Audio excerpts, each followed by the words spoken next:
Vamos começar falando, tentando ensinar para vocês o que é um objeto interestelar.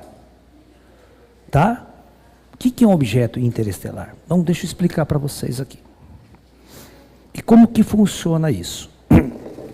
Todos vocês, quando estavam no colégio, foi fazer vestibular às faculdades, vocês aprenderam uma coisa assim, ó. Está aqui a Terra. Eu vou pegar um objeto qualquer, tá? Vou colocar esse objeto a uma certa altura da Terra, H, né? É como soltar uma bomba. Quando o avião está lá, solta uma bomba, tá? Então vamos supor que esse objeto está em repouso aqui. Se ele está em repouso, a velocidade inicial dele é 0, certo? Quando eu solto ele, ele começa a cair e vai acelerar, porque ele está sobre a aceleração da gravidade, que é G, que vale, em média, 9,8 metros por segundo ao quadrado. Então ele vai acelerar de acordo com aquela aceleração. Tá? E como que... Então ele é puxado pela gravidade. Então, quando a gente vai trabalhar em termos de energia, tá? Nós dissemos que esse objeto ele tem uma energia potencial gravitacional. A gente chama, bota um Gzinho aqui. E essa energia potencial gravitacional é dada por essa fórmula aqui, presta atenção. O peso do objeto, certo, vezes a altura. Essa altura. Destrinchando aquela fórmula, eu tenho m, g, h. Então, toda essa energia que está na forma potencial gravitacional, ela vai se transformar em energia cinética, em movimento. Então, ela vem e pum, vai bater na Terra. Quando ela chega na Terra, aqui, o H fica 0, a energia potencial, 0. Mas toda a energia potencial se transformou em energia cinética. É isso que a gente faz nas usinas hidrelétricas. A gente suspende aquela barreira enorme, quanto maior, mais alta, mais energia vai ter. Por isso que você tem as represas uma puta altura, para de lá de cima soltar a cachoeira e fazer girar, chegar numa velocidade incrível a água aqui e fazer rodar o rotor. Isso transforma a energia potencial gravitacional em energia elétrica. Primeiro em energia cinética, que vai fazer virar. Então é movimento. Depois, através de geradores, nós transportamos isso para energia elétrica. Então é um processo de transformação. Então, quando ela chega aqui embaixo, neste ponto, a energia cinética é dada por essa fórmula. Meio de mv ao quadrado. Certo? Então, toda a energia potencial é transformada em energia cinética e ele chega com uma velocidade aqui. Então, use inteligência comigo. Quanto mais alto for esse H, maior o quê? A energia potencial. E maior vai ser a velocidade quando o objeto chega aqui embaixo. É isso que está falando. Então, ó, se eu soltar o giz dessa altura, ele vai chegar com uma certa velocidade lá embaixo. Se eu dobrar a altura, ele vai aumentar a velocidade lá embaixo. Porque é mais tempo de acelerar. Entenderam isso? Isso é o que a gente faz em colégio, para determinar a velocidade do objeto, a velocidade de impacto. Certo?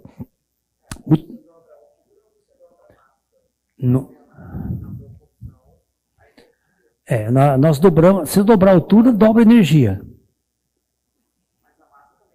Não, a massa não dobra. A massa é sempre constante. Não adianta nada. É claro que vai ter mais energia potencial se dobrar a massa, tá? Entendeu? Muito bem. Agora, nós vamos transportar essa ideia para o espaço. Alright? Então, preste bem atenção. Nós vamos agora imaginar, presta atenção, aqui está a Terra, tá?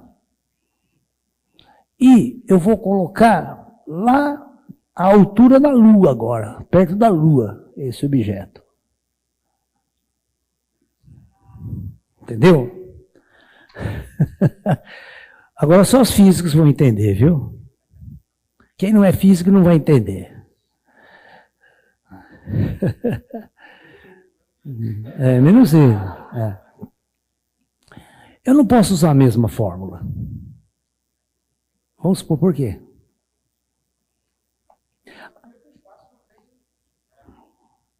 Não, não é isso. O espaço tem gravidade até infinito. A força gravitacional aqui vai até infinito. Eu tenho uma altura aqui.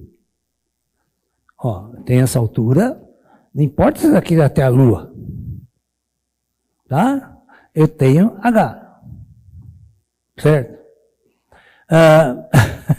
Só que tem um problema, é claro. Quando eu estou a essa distância, a energia potencial gravitacional vai ser essa mesma fórmula. E quando esse objeto vinha acelerando, acelerando, acelerando, até chegar na Terra, é claro que vai ter a mesma fórmula também, meio de mv ao quadrado. Só que tem uma merda aí. Vamos ver se vocês conseguem entender.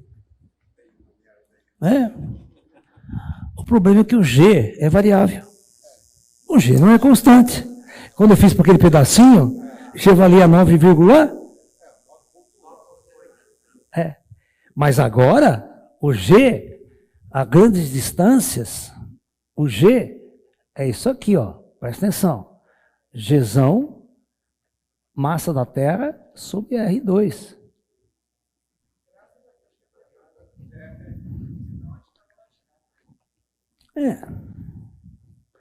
Então, isso significa que essa jeitinho de resolver não é tão mais simples. A gente vai ter que ter um G variável. Então, o que a gente faz? Então, agora presta atenção. Agora eu vou mudar essa ideia aqui. E agora nós vamos tirar a Terra do problema e vamos colocar o Sol. Sol. Aqui está o Sol. Com uma massa maior do que todos os planetas somados do Sistema Solar. A puta de uma massa. O campo gravitacional na superfície do Sol é um valor. Mas à medida que você vai se afastando do Sol, o G diminui. Alright. Ele não é constante. Por isso que o nosso amigo fez aqui. Vamos supor que eu vou pegar um corpo aqui, ó. Vamos pegar essa distância, tá? Do Sol. Planetas mesmo, longe já. Todos os planetas, Plutão, até bilhões de quilômetros de distância do Sol, tem gravitação, porque senão você não ficava virando em torno do Sol.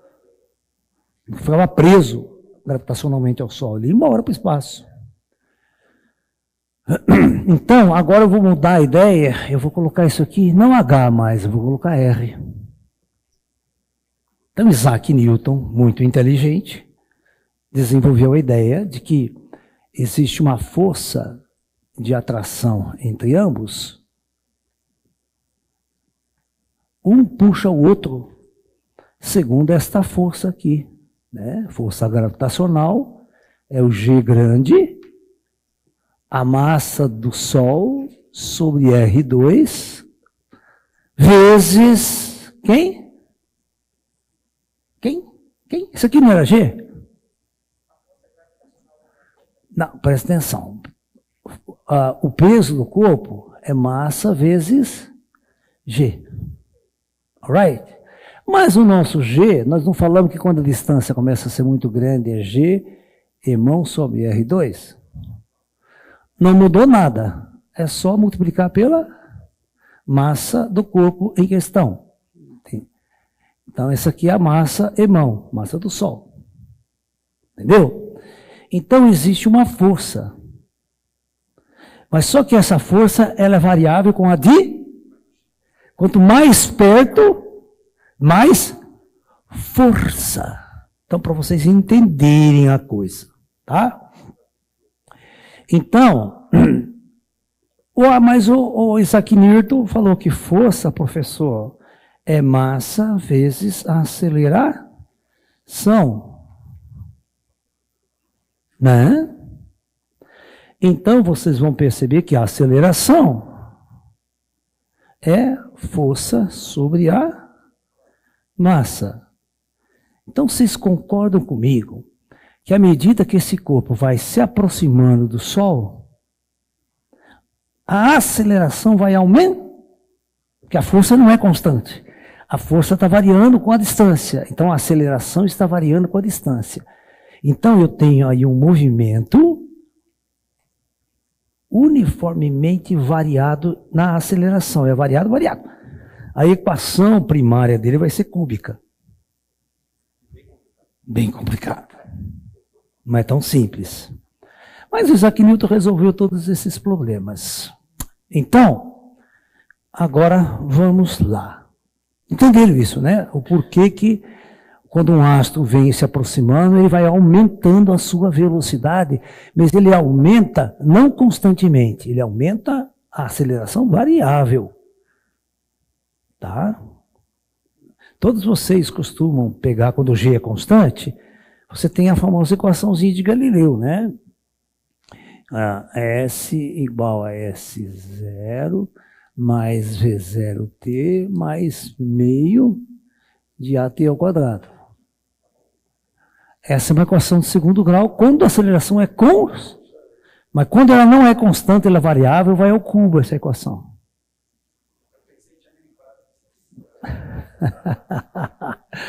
Tá? Então, tudo isso é importante entender em astrofísica. Quando os cientistas vão medir a velocidade do 3 Atlas. Então, a cada minuto, ele está aumentando a velocidade. Alright? Mas vamos ver até quando ele vai aumentar essa velocidade. Tem um limite. Alright? Muito bem. Então, antigamente, lá nos antigos, todo mundo acreditava que a Terra era o centro do universo.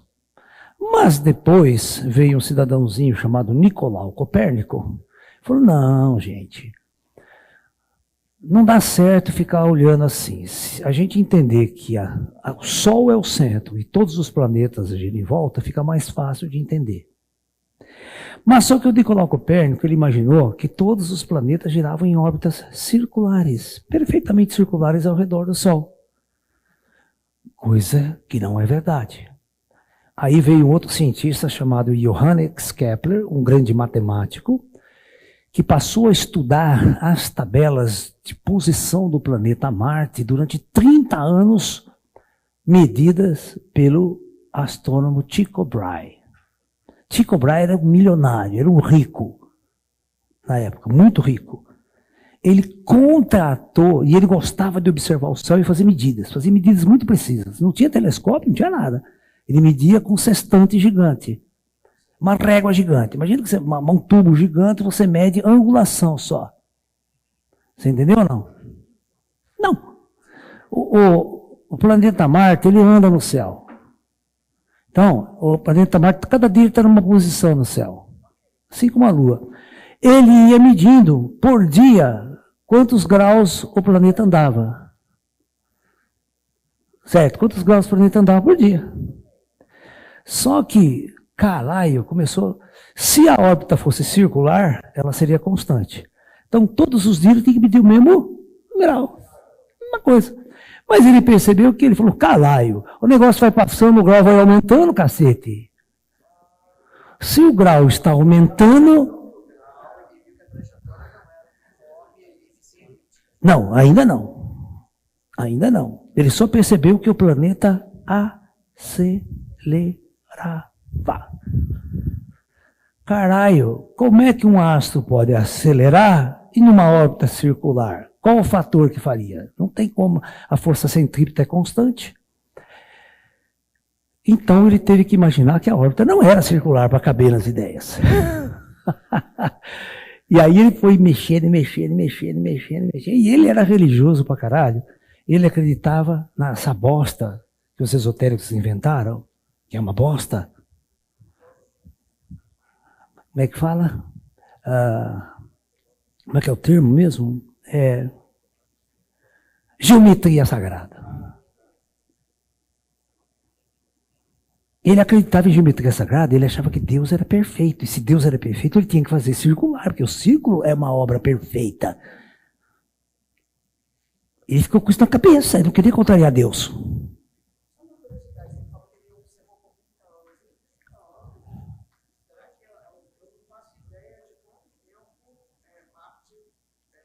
Dá uma volta em torno do Sol? É um pouquinho mais que nós só. A gente demora 365 dias, Marte deve demorar uns 400, pô, vê aí. Ano marciano.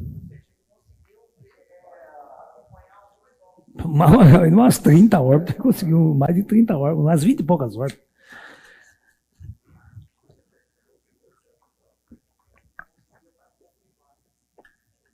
Deve ser 500 e poucos dias, depende.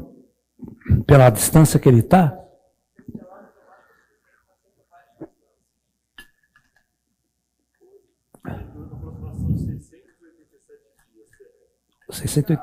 O dobro, praticamente. Bom, então vamos lá. Que agora o bicho pega. Então, por que Marte acelerava? Então ele começou a pensar, e a órbita de Marte só se encaixou assim, ó, tá o Sol numa órbita elíptica, com o Sol ocupando um dos focos dessa figura chamada elipse. Que a elipse tem 2 focos, quando você constrói a elipse. Então, por quê? Então ele percebeu isso aqui, ó, olha que interessante, ó, que a órbita sendo elíptica, ó, tem 2 pontos importantes na órbita elíptica. Você tem o ponto mais afastado, que se chama afélio, de afastado. E o ponto mais próximo ao Sol, chamado perihélio. Alright? Ponto mais hélio é Sol. Hélio significa Sol. Perto do Sol, afastado do Sol. Alright?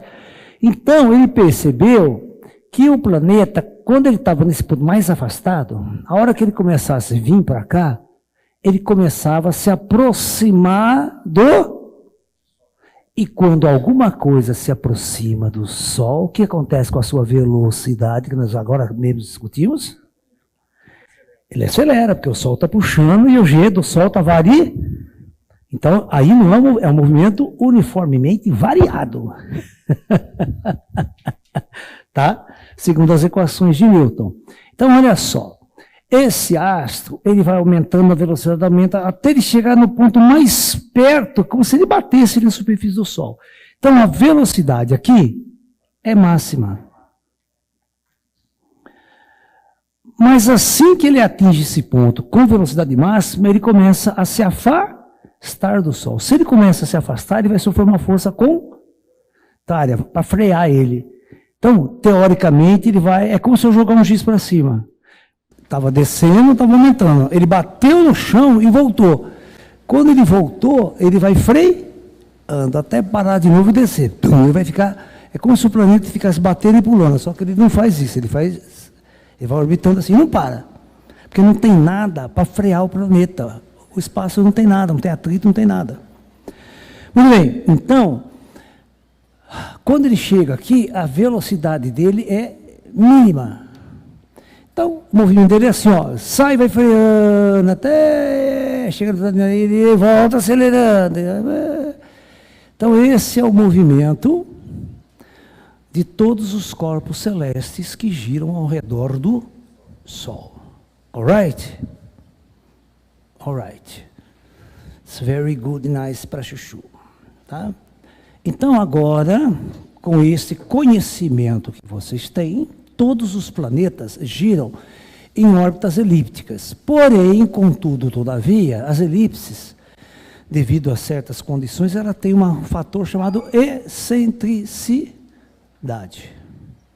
O que é excentricidade? Quanto mais excêntrica, mais espichada ela é. Quanto menos excêntrica, e quando a excentricidade é zero, você tem um círculo, uma circunferência. A circunferência é um caso particular de elipse, onde os dois focos se juntam no mesmo ponto lá no centro. Quando você vai afastando os focos, você vai transformando numa elipse. Entendeu? Ou não? Entendeu a ideia? Né? Então, tá bom. Então, de acordo com cada planeta tem uma excentricidade de elipse, viu? Devido às forças gravitacionais que constantemente estão atuando, e outra, nunca é constante. Dependendo da ação, você está do outro lado, Júpiter está de um lado do Sol, quando Júpiter está perto da Terra, tem atrações gravitacionais, e tudo isso vai alterando em formas mínimas a posição dos planetas, a órbita e tudo mais. É bastante complicado fazer os cálculos, tem que ser computador.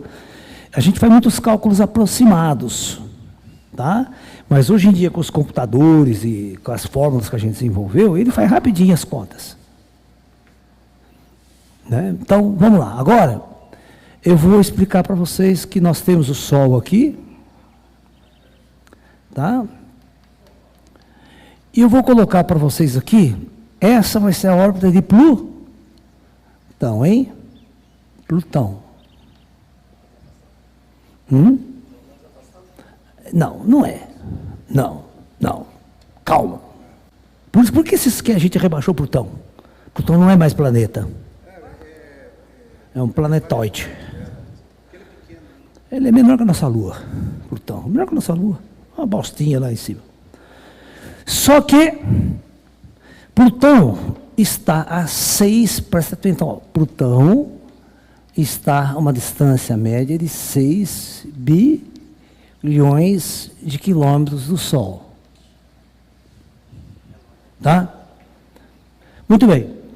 Aí nós descobrimos que existe aqui, a mais ou menos até uma distância de 50 bilhões de quilômetros do Sol, existe um monte de porcaria aqui, em volta do Sol. Objetos do tamanho de Plutão, ali, tem mais de 100 mil.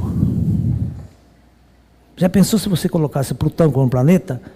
9 planetas você já não decora. Agora imagina decorar 100 mil. Orbitando, sim senhora. Estão aqui, faz parte, é o sistema solar ainda. O sistema solar não acaba em Plutão. Aqui tem muito objeto, muito material, certo? Chama-se cinturão, presta atenção, de Kuiper. Eu acho que escreve assim. Vê para mim se escreve assim. Cinturão de Kuiper. Veja se é assim. Às vezes tem um I, tem umas coisas no meio. Que... Procura para mim para eu não escrever errado, loira. Minha professora de inglês, ó. My teacher English. C-U-I-P-E-R. Hã? Não é C. K-U-I. É um só. K-U-I. Tenho aqui e um P só, né? Vamos pagar para escrever direito. Kuiper. É? Assim? Hã? Tá certo. Olha lá, Kuiper, cinturão de Kuiper. Cinturão de Kuiper. Aqui, presta atenção. Todos os cometas que nós conhecemos vêm daqui. Entendeu? E eu quero que vocês entendam, ele é cinturão, não é esfera de Kuiper. Qual a diferença? Ele é plano. Ele está no mesmo plano da eclíptica solar. Olha lá, olha que coisa linda o cinturão de Kuiper. Netuno, Plutão. Não, é que ele está Plutão, mas o Kuiper é tudo, vai longe ainda, tá? Mas é bonita essa imagem. Para vocês entenderem que tem muito objeto lá. Muito, e muito. Quando eu falei para você, mais de 100 mil do tamanho de Plutão. Plutão atravessa, ele faz parte lá no meio. Então, Veja bem, então veja bem, vamos pegar o objeto mais distante do cinturão de Kuiper. Vamos usar a inteligência. Vocês vão saber agora como que o cientista sabe que o objeto é interestelar. O astrônomo. Por que está lá no lugar? Por que não veio o cinturão de Kuiper, essa bosta? Por que eu sei que não veio? Então é simples. Eu vou pegar o objeto mais distante que eu conheço do cinturão de Kuiper, que eu calculo isso pelo telescópio, e vou calcular, quando ele sair daqui e for deslocado, com que velocidade ele vai chegar no periélio, né? Porque ele pode fazer duas trajetórias. Pode fazer isso aqui, ó, e ir embora, ir lá para o cinturão de novo. Entendeu? E não voltar mais. Nós vamos explicar que tipo de cometa, entende? Então, veja bem, qual que é essa distância daqui até aqui?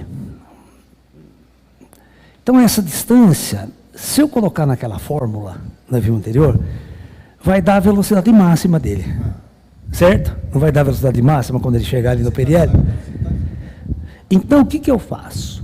Como que eu sei se um objeto saiu do nosso próprio sistema solar, então ele não é interestelar, ele é estelar do nosso próprio Sol, e quando ele vem lá de fora do sistema solar para entrar e passar aqui? Vamos ver se vocês me respondem com inteligência agora. O que é?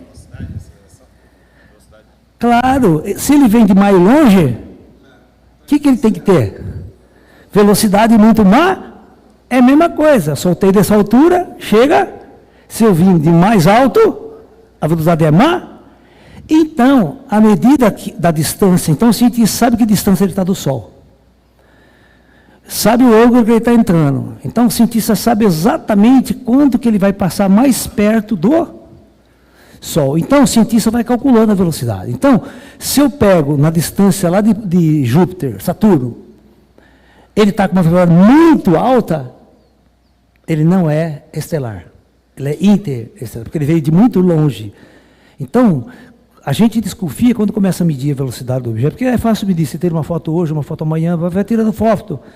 Hoje, eu vejo o espaço que ele percorreu no espaço de tempo e calculo a velocidade média daquele trecho. Isso dá, se der muito alta, não é cometa. Ou seja, do nosso sistema solar. Se desprendeu, a velocidade máxima é sempre a mesma.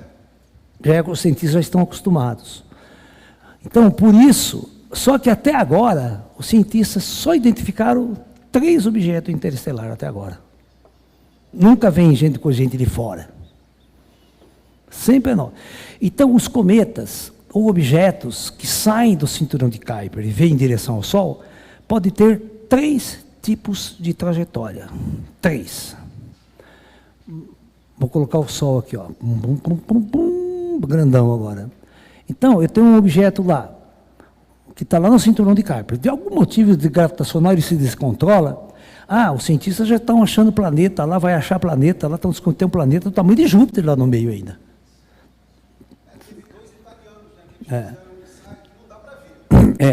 Mas perturbação gravitacional. A perturbação, então, tem um objeto grande lá, que o nosso telescópio não consegue fotografar, porque está muito longe. Mas tem. Não é de Nibiru, não. Então, se eu desloco um objeto daqui, um cometa, por exemplo, um cometa, ele tem 3 tipos de trajetória. Primeira, suicida. O que é trajetória suicida? É assim, ó. Pum, se fode no Sol. Alright? Outro é uma trajetória que nós falamos hiperbólica. Ó, ele faz isso aqui, ó, presta atenção, ó. Ele vai embora e não volta nunca mais. Ele atrai, mas ele não cai direto no Sol. Ele vem, faz isso aqui e vai embora. Foi o 1 a 1 fez assim. Esse 3 Atlas está com essa trajetória para ir embora também, não voltar mais. Tá? E tem a terceira possibilidade, que é essa. Ele vem num ângulo de uma velocidade certa que ele entra em órbita. Ele é capturado e fica girando aqui. Ad infinitum. Mas o cometa, ele tem um problema. Todos os cometas têm esse problema. Qual que é? ele é feito de gelo e CO2. A maior parte é gelo e CO2. Então, o que acontece? Quando ele sai lá, então o cometa, vamos supor que esse cometa aqui, ó, ele está fazendo essa trajetória aqui, ó. Tá? Ele vai passar o mais perto do Sol aqui. Então, à medida que ele se aproxima do Sol, ele começa a receber uma carga muito forte de vento solar. Exatamente. E ele esquenta. Ele começa a esquentar. Ele vem da parte fria para caramba e vai esquentando, os gases evaporam. E forma uma coisa que a gente chama de coma. A coma é exatamente aquela coisa que o vapor que envolve ele cresce e fica muito brilhante, ele brilha, porque o sol bate, ele brilha, né? E aí o vento solar, quando bate nele, começa a pegar esses gases e levar para trás. E forma a famosa cauda. Pegar carona nessa cauda de cometa, pela Via Láctea, estrada tão distante. Mas olha que interessante, presta atenção, você precisa aprender uma coisa muito importante. Quando esse cometa vem vindo aqui, quando ele está aqui, ele está vindo para... E a direção da cauda está aqui, ó. Por quê? É contra o vento solar. Mas você entenda que aqui não tem vento. Nessa direção está a maior velocidade, não é aquele ventinho batendo na cara, igual o seu cabelinho vai lá para trás. Da moerada. Não, não tem vento no espaço. É só o vento solar. Então o vento solar empurra a cauda. Então toda vez que esse cometa passa perto do Sol, ele perde o quê? Ele vai diminuir. E o que acontece quando um corpo perde massa?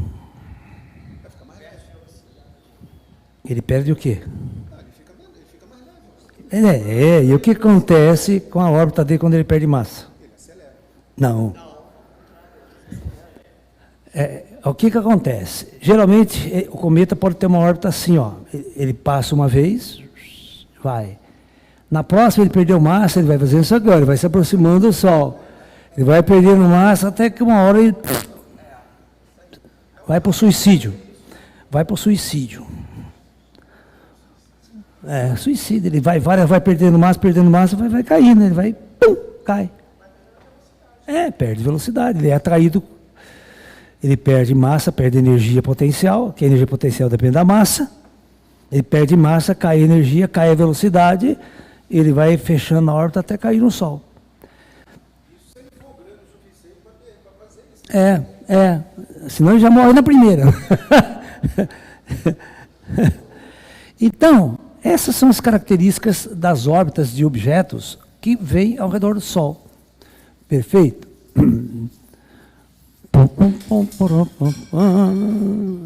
Oi, mano. Vocês podem fazer pergunta, viu? Fica à vontade. Se tiver dúvidas.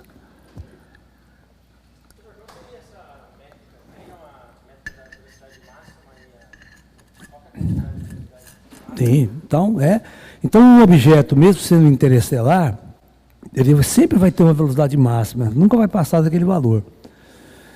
Né? Eu tenho máximo, talvez uns 300 mil quilômetros por hora. Mas quando você faz 300 mil quilômetros por hora, você já imaginou um objeto andando a 60 quilômetros por segundo? Você sabe o que é? 60 é daqui em São Paulo, você piscou, está em Campinas, piscou, está em São Paulo, caralho.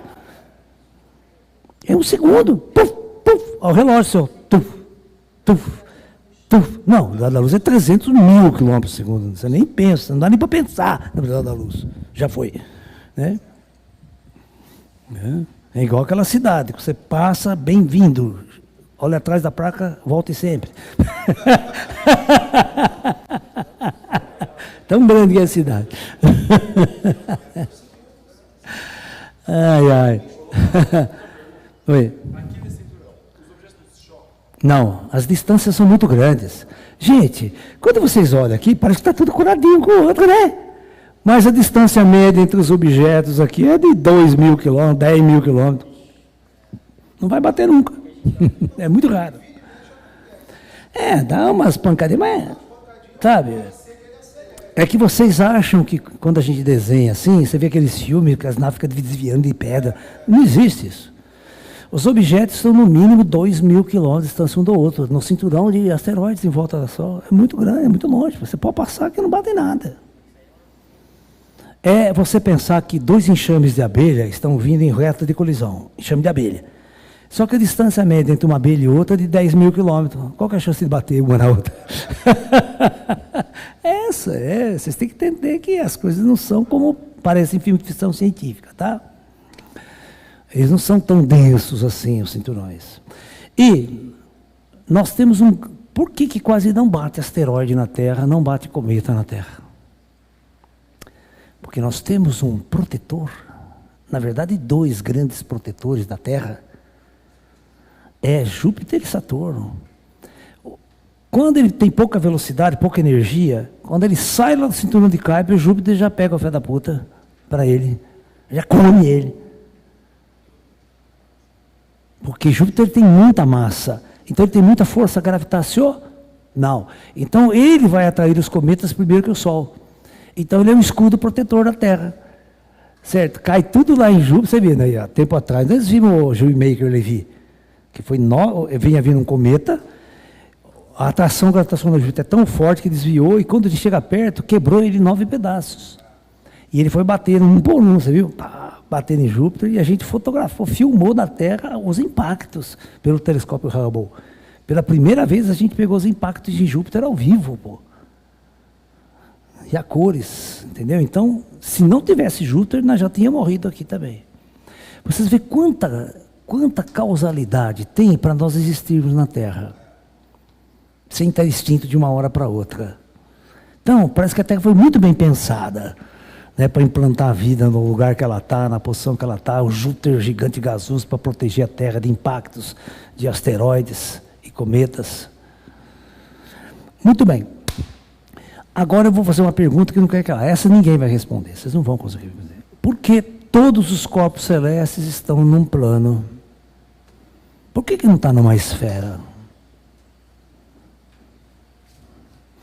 Por que você não tem nenhum planeta primeiro girando ao contrário? Todos giram no mesmo sentido.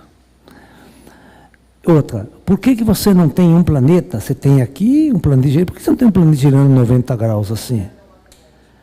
Não. Por que você... Hã? Não. Então, tudo isso os físicos sempre se perguntaram, certo? E sabe que Isaac Newton era burro? Ele sabia que todos os planetas, quando você observa, eles estão tudo na mesma linha no céu. Na linha da eclíptica que a gente fala. Você não pega um planeta nascendo lá no Polo Sul. Você não pega. Ou ele nasce no leste, os planetas, e se põe no oeste. Como o Sol, os planetas. Mas você não tem um planeta nascendo no Polo Sul e atravessando aqui. Então, claro, os antigos eram observadores bons. Então, a pergunta que não quer calar. Por que todos os, inclusive o cinturão de Kuiper, todas aquelas porcaria lá, praticamente giram no mesmo disco planetário, que a gente chama. Um disco. Não, magnetismo não tem nada a ver. O magnetismo é muito fraco.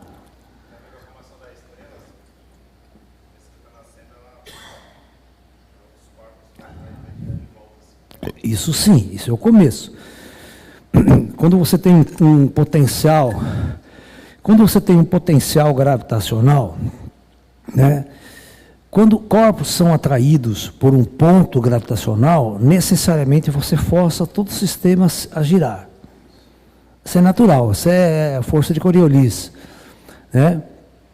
É porque você joga água na pia, ela entra girando. Você tem um solvedor, ela vai necessariamente... Então você tem que pensar que quando você tinha um monte de gases numa nebulosa, de repente, de uma hora para outra, alguém abriu um furo ali. Então todos os gases, toda aquela matéria começou a querer entrar no furo e começou a cair no furo mesmo, e ela começou a girar. Até a galáxia nossa, ela é espiral, ela é giratória, porque tem um buraco negro lá, caindo coisa lá, e formou uma espiral. Né?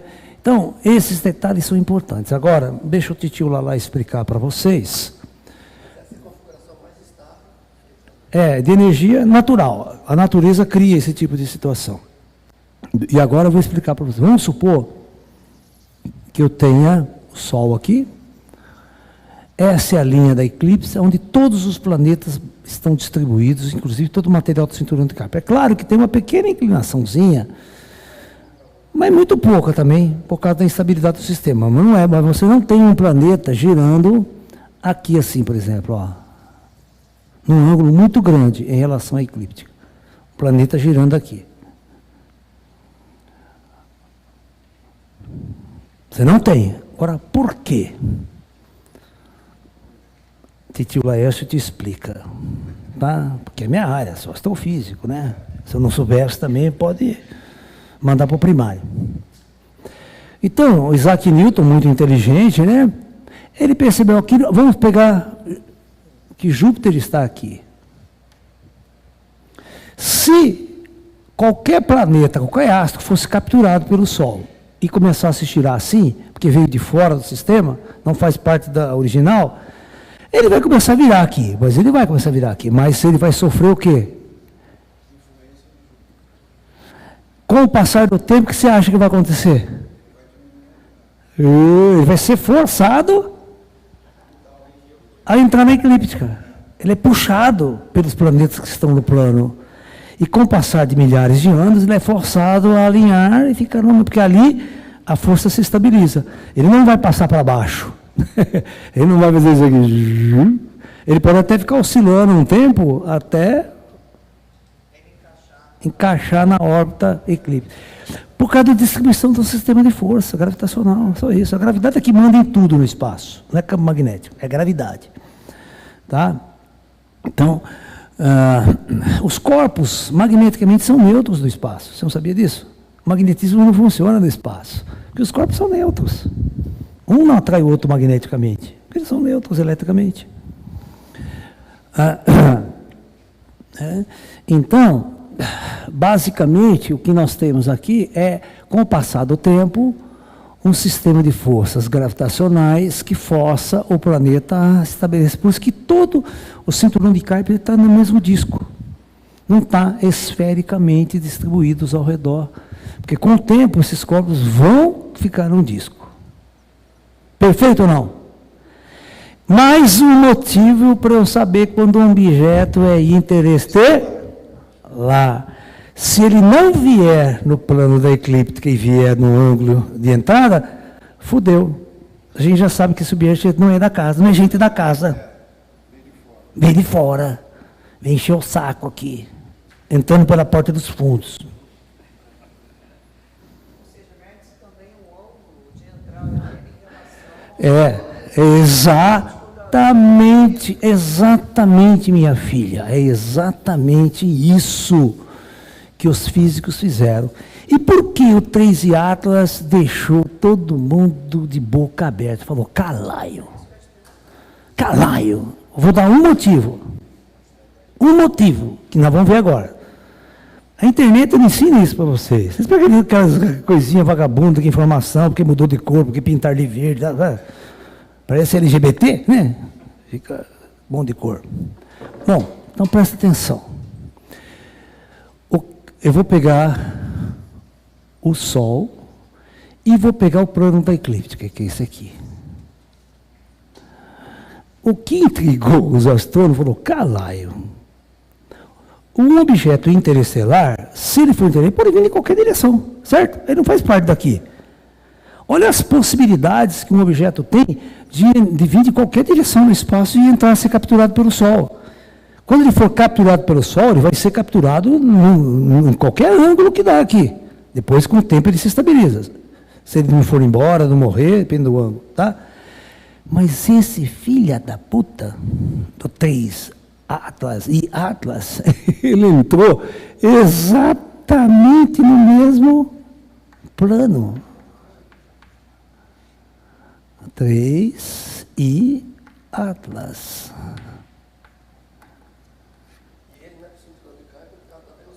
Hã? Ele podia ser do cinturão, mas vamos calcular a velocidade que ele entrou. Nenhum objeto do cinturão de Kuiper quando entra lá para a órbita de Plutão, a velocidade dele é baixa. Vai acelerar quando chegar perto do Sol. E o desgraçado entrou aí. Isso cheira o quê?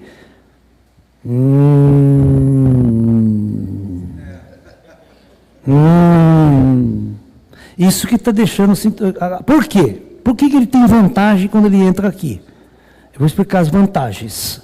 Para vocês uma questão... Além de ele entrar no plano, ele fez um plano de voo, como se ele fizesse um plano de voo. Não, um pouquinho diferente. Olha lá. Então, ele vem lá de Júpiter, lá de fora, no plano da eclíptica, e ele calcula passar pelos planetas internos, que é o que interessa. Os planetas internos é que está no chamado assim, vamos supor, zona habitável. Acima de Júpiter não tem zona habitável. Qualquer extraterrestre vai saber que não tem vida lá. Não tem vida biológica, não vai ter. Então, se ele fosse uma sonda observadora, projetada para entrar, ele não ia entrar de bico. Aí ele passa pela maior parte dos planetas. Olha como que ele vai passar no periélio dele, ele vai ficar muito perto de Marte. Ó. E nesse período aqui que ele está passando perto de Marte, a Terra vai estar muito longe. Se nós estivéssemos aqui, seria legal. Parece que ele quer fugir da Terra. Parece que ele veio aqui para pesquisar Marte. Mas só que nós temos uma sonda espacial orbitando Marte com uma câmera fudida. Nós já estamos esperando o bicho vir para fotografar ela com essa sonda de Marte, viu? Porque, veja bem, ele está a mais ou menos 240 mil km por hora e acelerando. As sondas nossas não passam de 60 mil. Não vai pegar ele nunca, certo? Ele anda muito mais rápido que as nossas sondas, se for mandar uma sonda atrás dele. Daria, se eu tivesse todo um projeto pronto, foguete pronto, tudo pronto, e ele entrou. Aí sim eu mandava ele de encontro. Mas agora ele já passou, e da Terra a gente não consegue mandar nada para interceptar ele.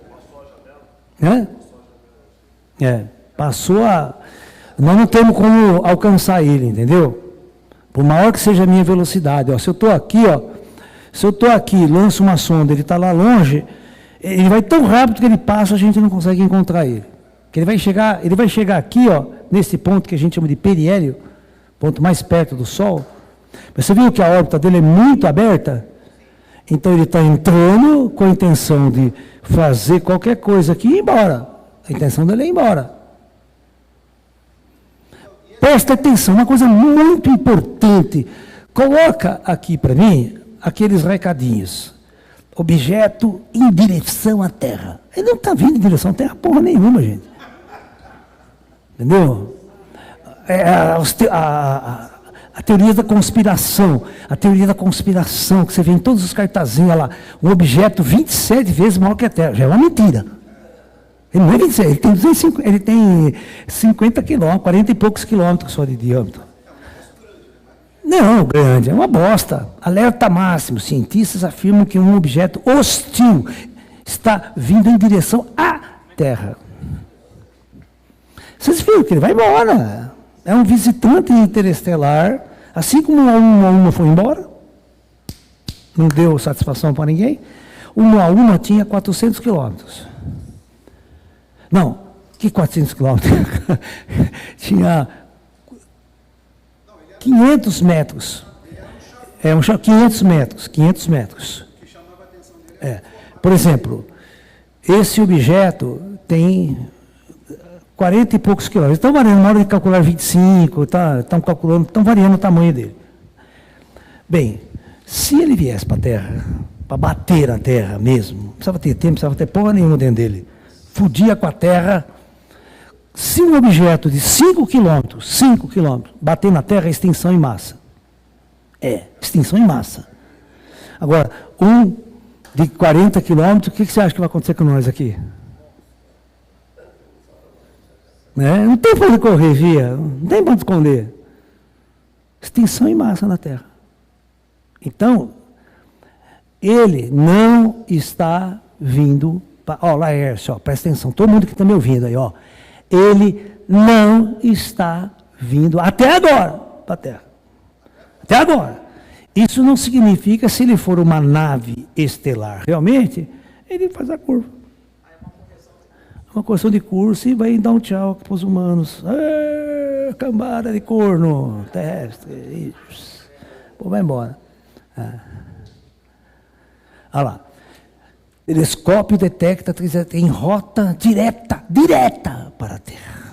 Isso que é pior. E vocês acreditam?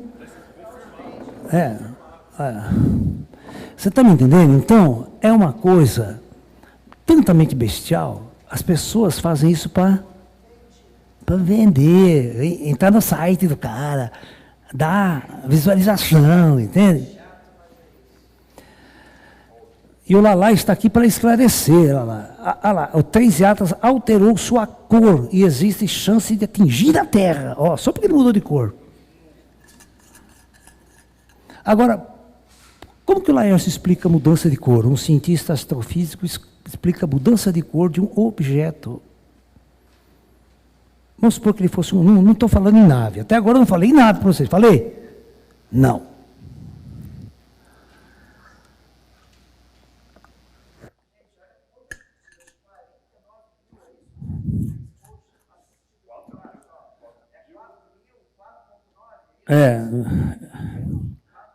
Se for ver cada merda que tem aí.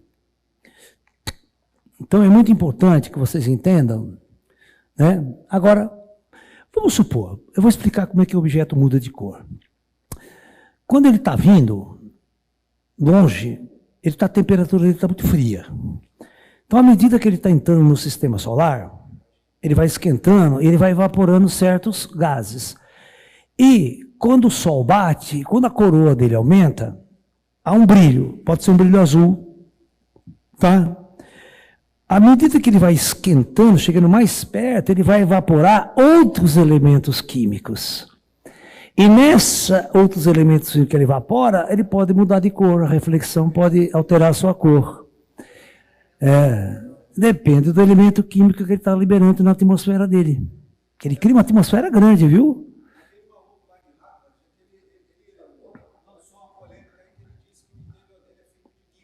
Bom, isso é verdade. Então, veja bem, vamos supor, no espaço, o espaço tem muito níquel e ferro. Tem muito níquel e ferro. É um dos elementos mais comuns, se você pegar um cometa, um asteroide que cai na Terra, geralmente ele é feito de ferro, ou níquel, e poucos outros elementos químicos. O núcleo da Terra é o seguinte, se você for analisar o núcleo da Terra hoje lá, a composição é níquel e ferro. Porque são elementos muito pesados que eles vão por centro, entendeu? Eles vão por fundo. Tá ok? Mas geralmente é níquel e ferro. E eles estão intrigados. Por que esse Joy Labs, esse astrofísico de Harvard, está intrigado? Porque não se detecta ferro nesse objeto. Já dá o que falar. E outra, eles estão detectando um nível de níquel puro. O níquel puro não existe na natureza. O níquel puro só existe se manipulado por alguma inteligência. Tá? Então, aí que ele começa a levantar suspeitas de que poderia ser um objeto artificial. Criado por uma inteligência, tipo uma sonda que foi projetada para fazer esse curso no nosso sistema solar, uma sonda. Então, esses cientistas de Harvard, eles estão coletando os dados e analisando esses dados, porque um cometa teria que surgir uma coma maior e uma cauda.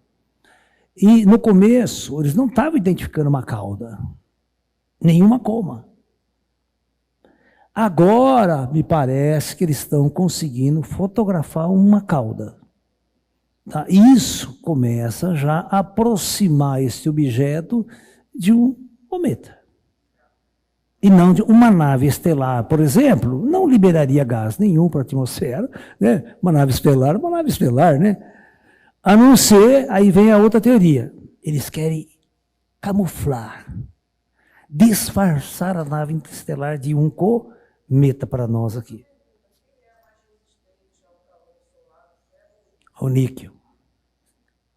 Mas o calor não é tão grande assim também, tá? Lá, é muito frio aquela porra lá em cima. Está muito longe do Sol.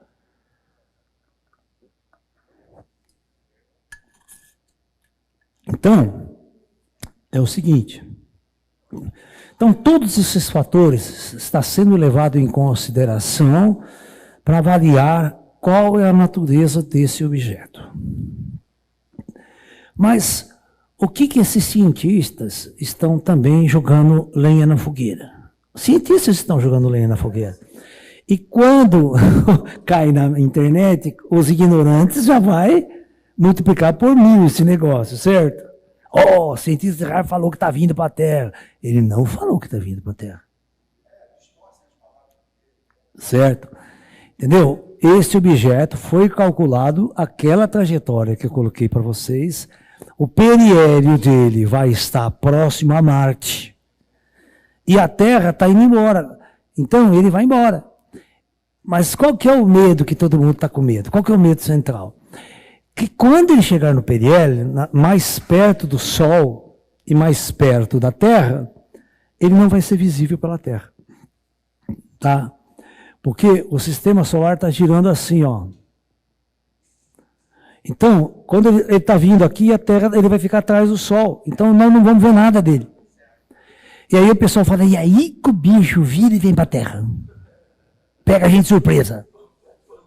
Pam, pam, pam, pam, pam, pam, pam, pam, pam, igual o tubarão. Tubarão, vem escondido de badala, né? Lembra da musiquinha do tubarão? Ou aquela música assim, ó.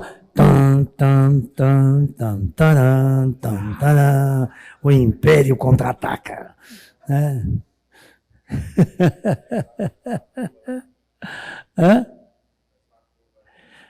O medo dos terráqueos é quando ninguém está vendo, ou ele faz uma volta que pega a terra quando vem de encontro. Mano. Você tá de cara com 3 jatos. Entendeu? Mas até agora, ele não desobedeceu nenhuma lei de Kepler. Bom, mas sabe o que aconteceu com o Oumuamua? Aquele deixou cientistas que até hoje ele jura de pé junto que era um objeto interestelar.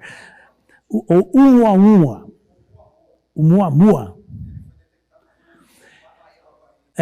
O problema do Oumuamua é que ele desobedeceu a lei de Kepler e o STF deu 24 horas para ele se explicar. Senão vai ser preso. Passou perto do Brasil aqui, está fodido. Vai para cadeia. Não. Quando você vê, teoricamente, todo o corpo celeste, eu ensinei vocês, ao passar pelo periélio, tem velocidade máxima, e ao sair, ele tem que necessariamente diminuir sua velocidade. Frear. O Oumuamua acelerou. Para acelerar, ele teve que ter um propulsor. Alguma coisa que fizesse ele se acelerar. Mas você vê que olha o plano de incidência do Oumuamua. Por baixo do Sol e saiu. É estilingue mesmo. Não, mas não tem aceleração depois. Não. Ele acelera até periélio. Vai perto do Sol, depois ele vai freando. Porque ele tem uma força contrária, não tem uma força acelerando. Então presta atenção. Olha que interessante, esse não veio no plano da eclíptica. Ele veio num ângulo alto. Olha lá, o Oumuamua, ele já veio num ângulo quase que de 90 graus. Não foi 90, foi uns 70 e pouco. Mas isso é o mais natural, vindo de longe, certo? Passou ali e acelerou. Esse foi um dos problemas. Né? Esse foi um dos problemas. Né? Saiu acelerando. Ele saiu e aumentou a velocidade, e aí os caras falavam, não dá, não é natural. Nenhum objeto natural descumpre a lei de Kepler. Entendeu? Então isso deixou os cientistas de boca aberta. Mas ele foi embora. Não fez nenhuma curva que não devia. certo, ele obedeceu às leis naturais de sua trajetória. A única coisa grave é que ele acelerou na saída. Como ele era um objeto muito pequeno, nós não tiramos fotografias perfeitas e claras do objeto. Era só uma luzinha lá, pequenininha, que não sabe.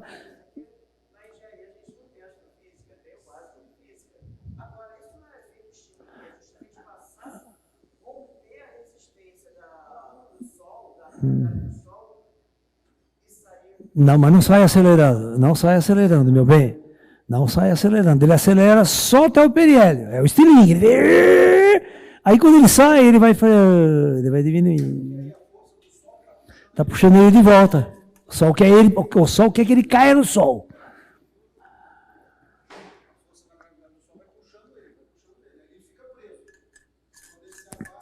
Então, nós cientistas, nós calculamos o ângulo de entrada e o ângulo de saída. Então a gente sabe que ele vai embora e o sol não vai atrair ele de volta. Porque ele vai sofrer uma atração que, de acordo com a velocidade dele, tem uma coisa chamada velocidade de escape.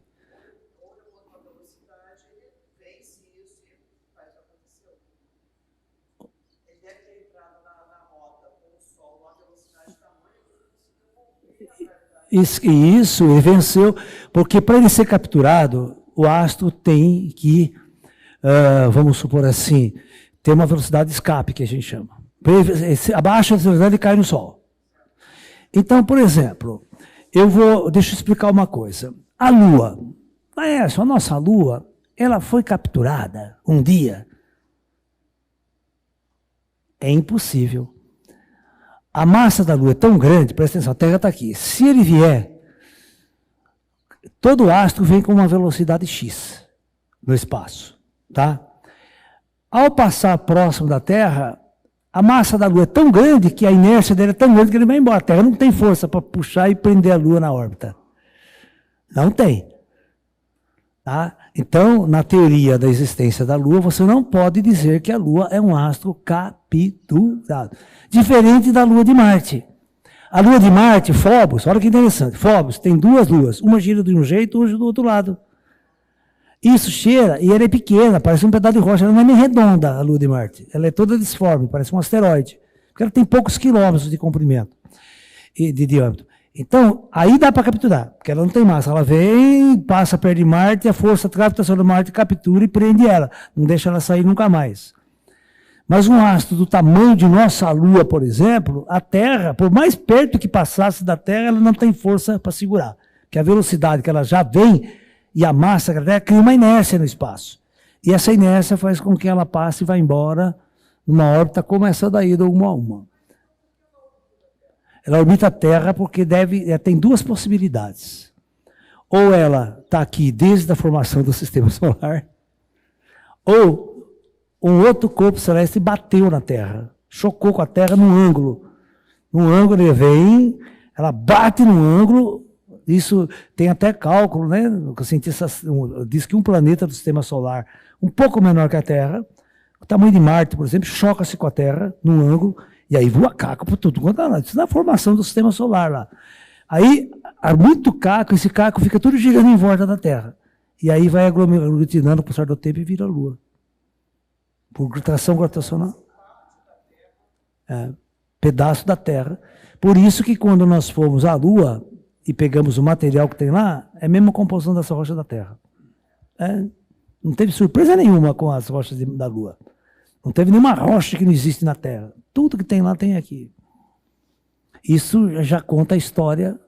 A Lua provavelmente é um pedaço da Terra, junto com um pedaço de um outro planeta também. Mas isso aconteceu numa época que a Terra era primitiva, não tinha vida nenhuma aqui. A nossa tinha uma superfície extremamente incandescente, né? Os primeiros milhões de anos da Terra. Então, a origem da Lua é explicada como um impacto gravitacional de um corpo celeste grande. Tá?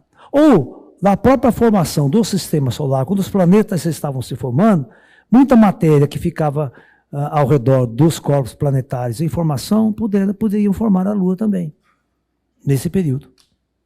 Tá?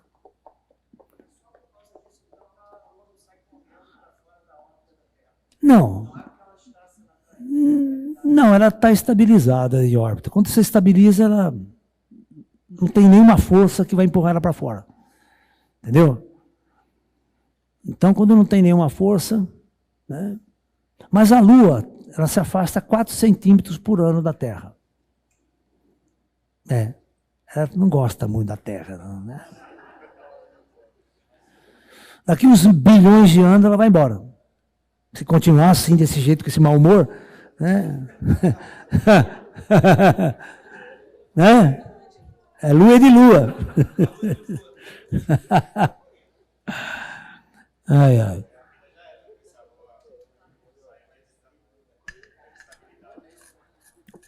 Então, uma coisa muito importante, nós entendemos essa história do sistema solar, né? Pois não. Bom dia, Gustavão.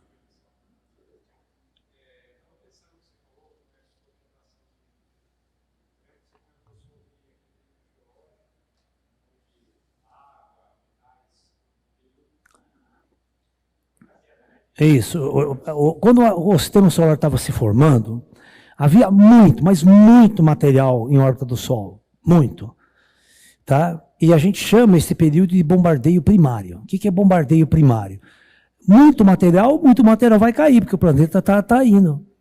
Certo? Vai atrair, vai chocar com a Terra, aquela Terra ainda incandescente e tal. Os primeiros 1 milhão de anos é uma bosta. Né?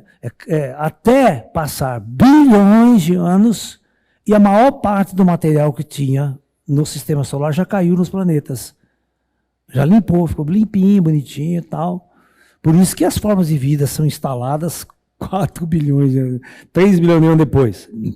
Aí está estabilizado o sistema. Por isso que eu falo para vocês que os pleiadianos não podem vir das Pleiades. Porque as Pleiades é um sistema de sóis com 100 milhões de anos de idade. 100 milhões de anos de idade em astrofísica não saiu do berçário ainda, a criança. O sistema é muito jovem, não tem sistemas planetários, as estrelas são variáveis, né? Ninguém vai implantar, nenhuma raça inteligente do espaço vai implantar formas de vida num sistema estelar jovem. Por isso que eles foram implantar vida na Terra 3 bilhões de anos depois que a Terra nasceu. Estou falando 3 bilhões de anos para o planeta se estabilizar, o Sol estabilizar, não cair mais asteroide gigante sobre a Terra. Entendeu? Então, estando estabilizado, eu posso pensar em implantar formas de vida na Terra, aos engenheiros siderais.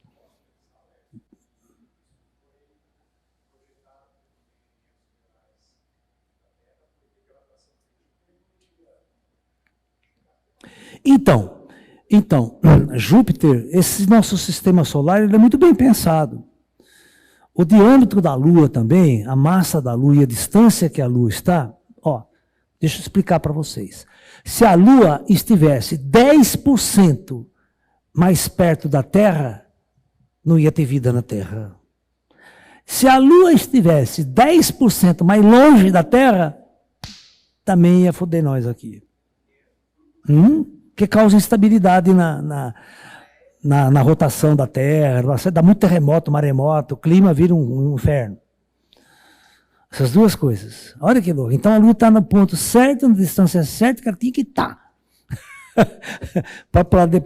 E outra, nós temos um eixo de rotação que gira.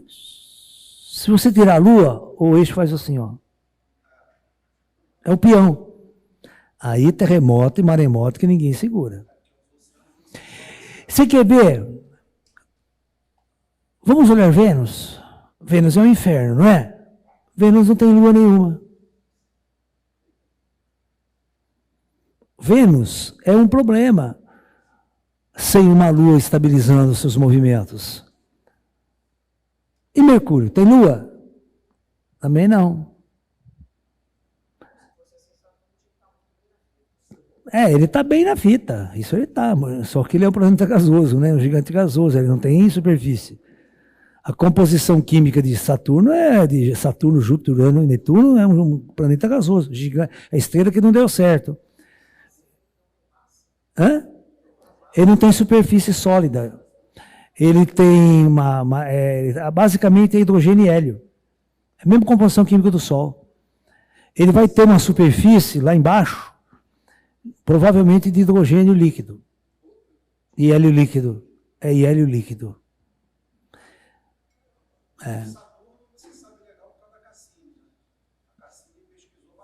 Júpiter também. Nós mandamos uma sonda suicida. Você viu a sonda Galileu suicida? A sonda Galileu, ela foi projetada para estudar a Júpiter. Então nós mandamos ela lá, ela entrou em órbita e fotografou tudo. Tudo, 1000 fotos. Aí falou assim, agora nós vamos fazer pegou uma parte dela suicida. Nós jogamos essa sonda em Júpiter. Então, à medida que ela foi descendo, ela foi filmando, fotografando, medindo tudo, a densidade da atmosfera, a temperatura, muitos fatores, tá? Produção até lá incendiar.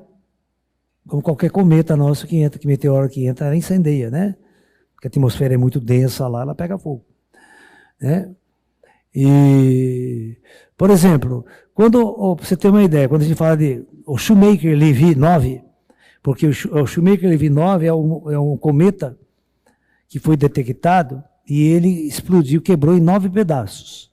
Por isso que ele pegou o Shoemaker-Levy 9, dividiu em 9 pedaços. Cada pedaço que batia em Júpiter causava uma cratera em Júpiter 2 vezes maior que a Terra. Se cai aqui, imagine que belezinha, né? Então, Júpiter é o nosso escudo. É muito mais fácil bater em Júpiter do que bater na Terra. Né? É aquela quando você vai jogar bocha. Sabe quando você vai jogar bocha? Tem uma bolinha que tem que ir ali. Tem a puta grandona. Não é mais fácil bater na grandona? Então, Júpiter, Saturno é o nosso protetor. E você sabe que cada vez que a gente chega mais perto de Júpiter, a gente acha mais lua, né? É que nem gol do Brasil contra a Alemanha. Outro dia o cara estava varrendo o Maracanã, achou um gol da Alemanha lá.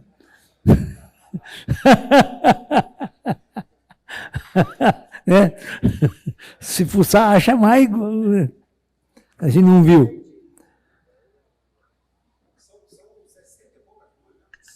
Muito mais. Quer ver? Vê aí agora as luas de Júpiter e quantas luas tem Saturno.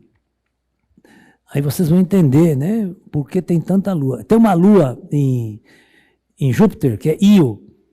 Io é uma lua que a superfície dela é incandescente, tem vulcão. Vulcão em erupção, a gente pega vulcão em erupção. A gente fotografou um vulcão em erupção que jogou lava e a lava entrou em órbita da Lua.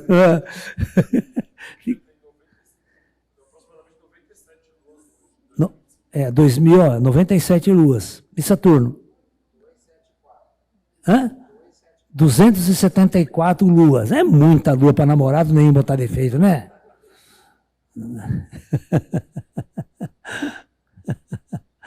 É muito legal. Perguntas. Essa primeira parte é a primeira parte que eu quero esclarecer toda essa questão de vocês entenderem o que é um astro interestelar, o que é um cometa, quais são as diferenças, tal. Para depois a gente entrar em outras discussões mais à tarde. Alright? Claro.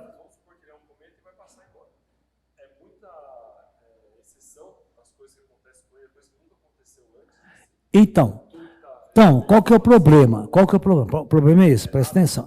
O lance é o seguinte. Por que os cientistas estão intrigados e voltaram todos os telescópios para ele? Porque, primeiramente, é um objeto interestelar. Como nós só tivemos 3 até agora, é interessante, eu estou estudando a estrutura e a composição de um objeto que veio de fora do sistema solar. Então, é algo diferente. É óbvio que a gente vai encontrar muita coisa desconhecida, que a gente não conhecia em relação aos nossos cometas. Os cometas nossos, a gente já estudou bastante. Certo? Você sabia que a gente já pousou num cometa, uma sonda e trouxe material de volta para a Terra? Nós fizemos isso já, entendeu? Então a gente conhece muito sobre nossos cometas. Mas esse objeto, ele não está se comportando como um cometa padrão. É esse o ponto. E aí, mas, por quê? Ele também não é um cometa padrão, ele é um objeto que veio de fora do sistema solar. Vocês estão entendendo o que eu estou falando? Está entendendo o que eu estou falando? Muito bem. Agora, por que os cientistas falaram? Por que eles falaram que esse objeto deve ter bilhões de anos de idade?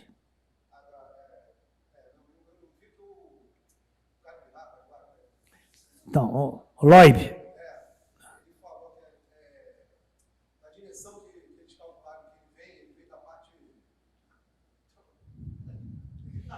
Você dá folga para ele, meu filho? Não pode dar atenção, não. Ele morde, você não para.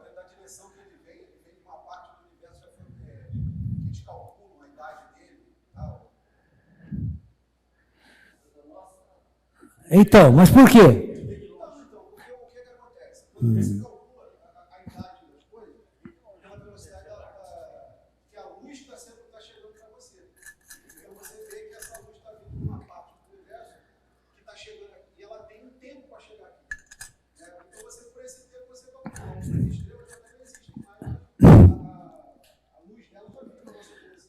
Mas o problema dele não é esse, porque ele não tem luz.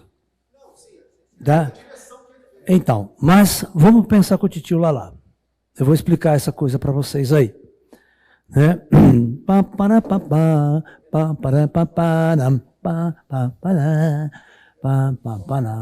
Então vamos lá. Vamos raciocinar astrofisicamente falando. Tá? É que vocês não estão treinados a pensar astrofísica. Vocês vê a cinturinha de celular que vai bater todo mundo lá. Não vai bater.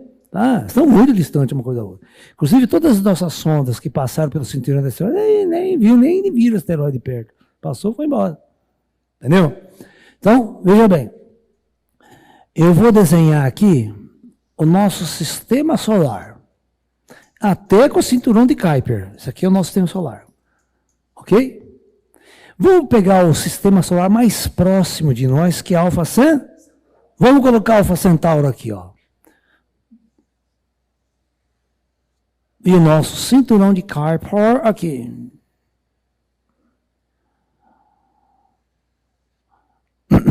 Muito bem. Eu já falei para vocês que ele só acelerou quando chegou perto do Sol. Vamos supor que ele estava aqui, longe da Terra, vagando como um menininho perdido. Tá? Estava lá. A velocidade dele era mais... Vamos supor que a velocidade dele era 100 mil quilômetros por hora. Muito bem. Muito bem. Vamos supor que ele fosse enviado por Alfa Centauro. Uma civilização em Alfa Centauro. Certo? Com essa velocidade no espaço, ele ia demorar 80 mil anos para chegar na Terra. 80 mil anos para chegar. Que civilização inteligente, avançada, vai botar um objeto no espaço que só vai chegar no lugar mais perto 80 mil anos depois? Nós fizemos a bosta.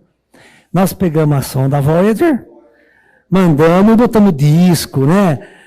Tudo aqueles filmes, mulher pelada, dançando, aquela coisa toda. E mandamos para o espaço. Na intenção de alguma civilização extraterrestre no futuro pegar a sonda, achar e falar, olha, eles vieram da Terra. Olha que tadinho, né? Daqui 1000 anos, daqui 1000 anos no futuro, nós vamos fazer uma puta nave fodida. Nós vamos pegar essa sonda que não chegou em lugar nenhum, vamos trazer de volta e botar no museu. Falar com os homens que eram tontos. Não vai chegar em lugar nenhum.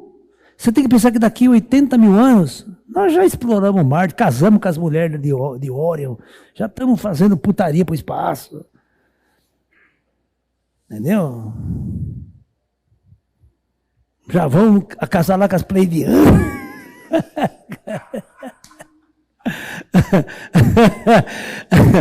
Entendeu? Então, é mais um fator de que astrofísico, estou falando todos os dados astrofísicos, certo? Nós hoje, humanos, mesmo que eu consiga fazer uma nave interestelar que dê velocidade de 1 milhão de quilômetros por hora, 1 milhão de quilômetros por hora, vai demorar quanto tempo para eu chegar no sistema vizinho? Com o lado da luz já dá 4 anos, 300 mil km por segundo já dá 4 anos.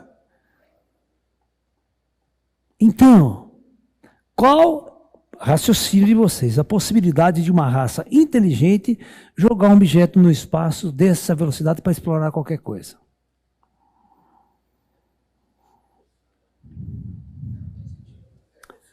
Não é lógico. Como diz o Spock, não tem lógica. Né? Porque eu lanço uma coisa que daqui só 10 mil anos no futuro alguém vai... Hã?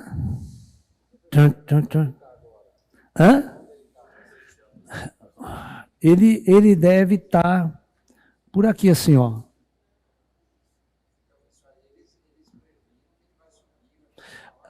Mas a Terra não está aqui hoje, a Terra deve estar aqui hoje.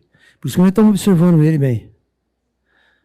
Né? E a gente observa ele chegando, né? Ele está vindo para a Terra. Então dá a noção que ele está vindo para a Terra, mas não está vindo para a Terra, certo? Ele vai passar. Ó, a Terra tem uma distância ao Sol. Essa distância ao Sol é 150 milhões de quilômetros. Nós chamamos essa distância de unidade astronômica, uma UA, é um valor em medida. Ele vai passar 2 vezes essa distância da Terra. Que vá tarde, né? Ave César. Então, este é um fator, né? Então as pessoas, Laércio, tal, mas se esse objeto, se ele for extraterrestre, inteligente, ele poderia, presta atenção, só entre nós aqui, ele poderia estar em velocidade de dobra.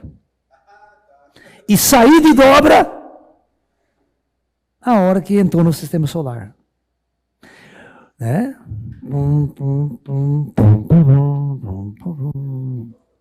Velocidade da dobra é a velocidade da luz, acima da velocidade da luz. Star Trek, a nave do Spock. Ele entra em dobra, vai rapidinho para outro sistema solar.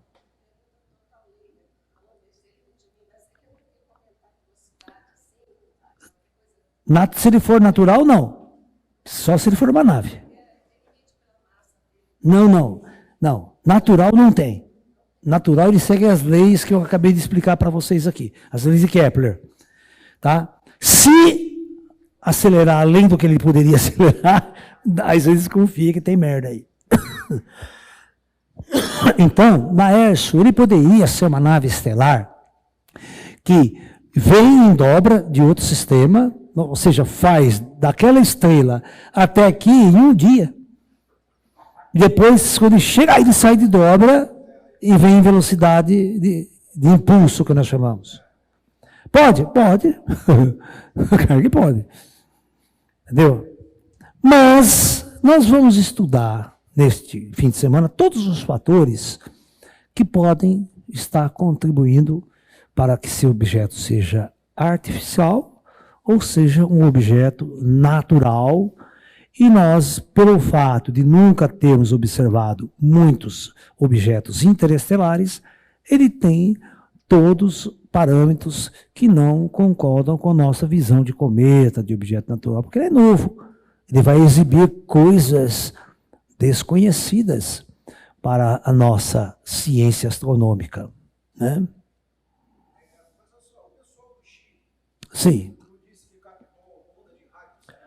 Não, isso não aconteceu até agora. Isso é especulação.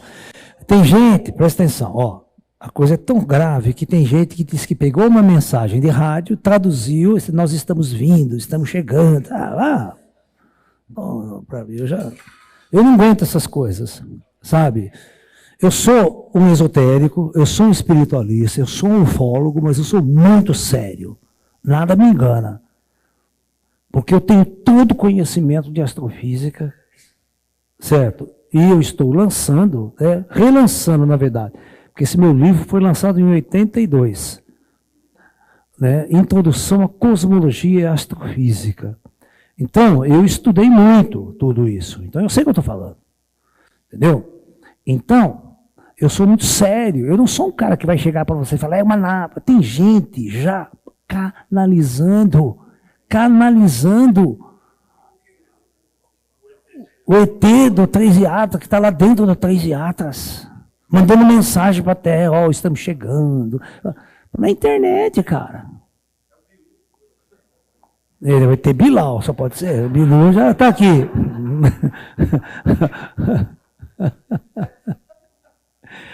Cara, nem tudo é o que parece. Nós temos que ter muito cuidado, estudar todos os dados. O mais inteligente é esperar. Deixa ele passar pelo período e ir embora, dá tchau pra você. Tchau, sim, gente. Ano que vem eu volto, sabe aquelas coisas?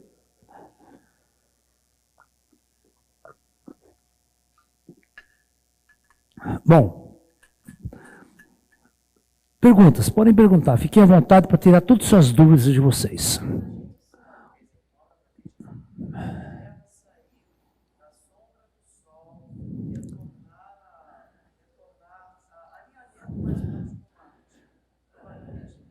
Já foi embora.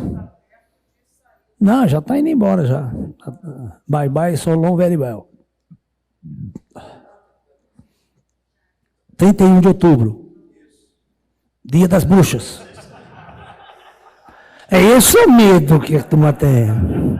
Que o bicho vira uma caveira e venha. Né? Para cima de nós.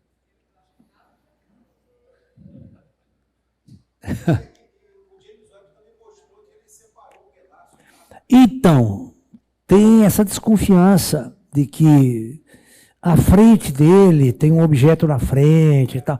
Mas você percebe que são coisas muito ruins, porque ele está muito longe, ele é muito pequeno. A nossa tecnologia não é tão perfeita assim. Sabe? Você vê, o James Webb não consegue fotografar Plutão. Plutão. Vai sair uma manchinha de nada assim que não tem detalhe nenhum, entendeu? Plutão que é grande. Um objeto de 40 quilômetros, ele não é nada. Ele é um cisco no espaço. Por mais poderoso que os nossos telescópios sejam, nós não vamos pegar detalhe dele. Não. 31 de outubro, não. 31 de outubro ele passa no periélio até... Esse é o ponto, ó. Essa é a data 31 de outubro. Ele está aqui, ó. Dia 31 de outubro ele vai encontrar com Marte aqui, ó. E a gente está lá, por lá. Está longe dele. O Sol vai atrapalhar a observação dele. Não. A hora que a Terra terminar essa órbita, ele já foi embora. Teoricamente. Vai virar uma orbitador de Marte, tem uma máquina fodida. Essa pode pegar detalhes. Então vamos esperar os detalhes da NASA. Tá?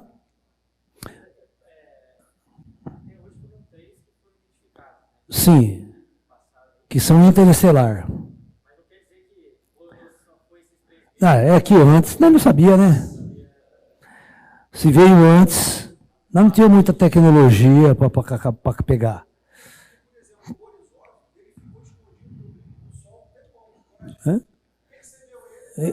Indo embora.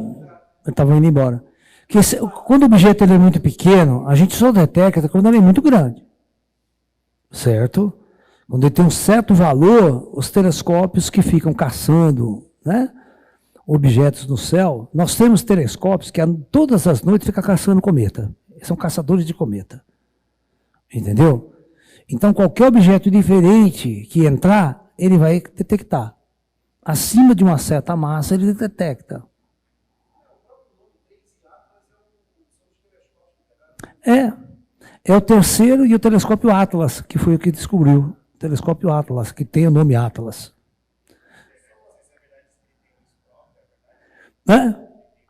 Então, esse monte de coisa que foi anunciado, olha, Laércio, 3 Atlas têm luz própria. Será? Então, será? Porque se a luz do Sol bater numa pedra diferente ali, numa rocha diferente que reflete mais luz do que o outro, vai parecer o zoinho de... Você já viu quando a gente chega de noite e vê o zoinho do gato? Brilhando lá? É porque tem algum material que possa estar refletindo mais a luz do que a superfície que absorve mais. Então, a gente vai ter pontos mais brilhantes. Isso pode confundir, achando que é luz própria do objeto. Tá? Então, tem explicação para tudo. Eu sou cientista chato. Eu sou físico chato. Eu vou explorar para vocês todas as possibilidades que esse objeto pode ser natural E por que que esse objeto também não pode ser natural? Nós vamos discutir isso aqui o dia inteiro.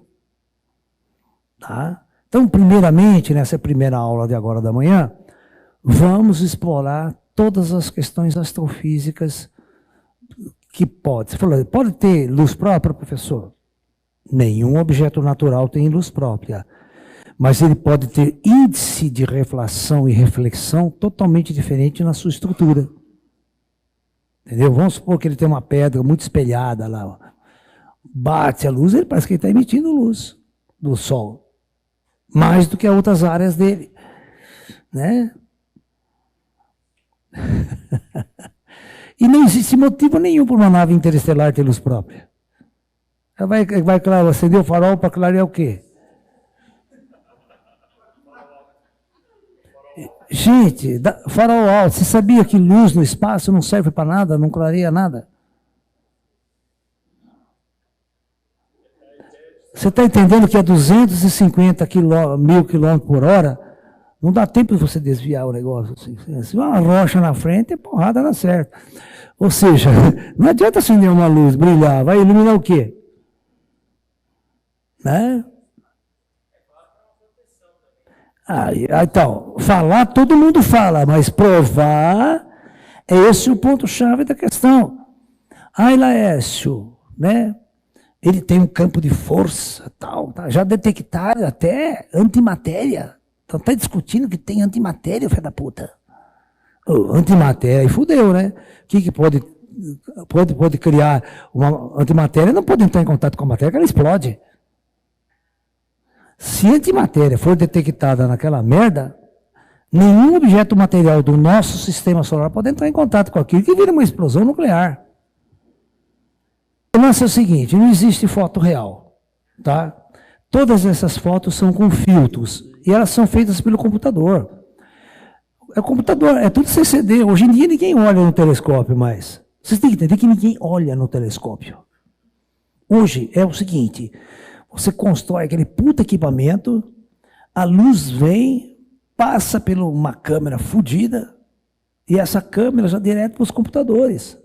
Já passa por espectrômetro de massa, espectrômetro de luz, tal, e divide a luz, faz o diabo a quatro ali. O computador vai montando a imagem e tal. Aí você coloca o filtro tal, com o filtro tal, vai saindo essas melecas aí. Você percebe que aqui, cada nuance de cor mede uma temperatura. Cada nuance de cor pode medir um elemento químico. É assim que o computador vai. Não é uma imagem real. Tá?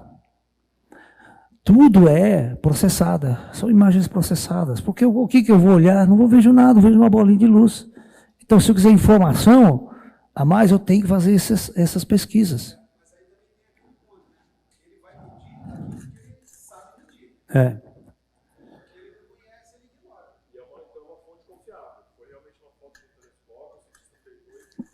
Precisa ver quem bateu essa foto, precisa saber, né?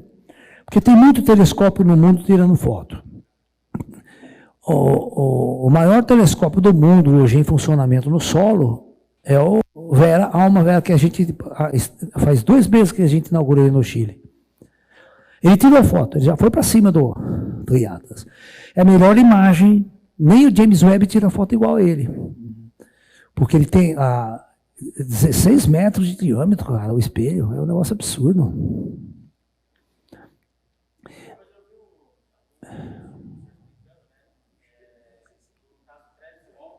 Travis Walton.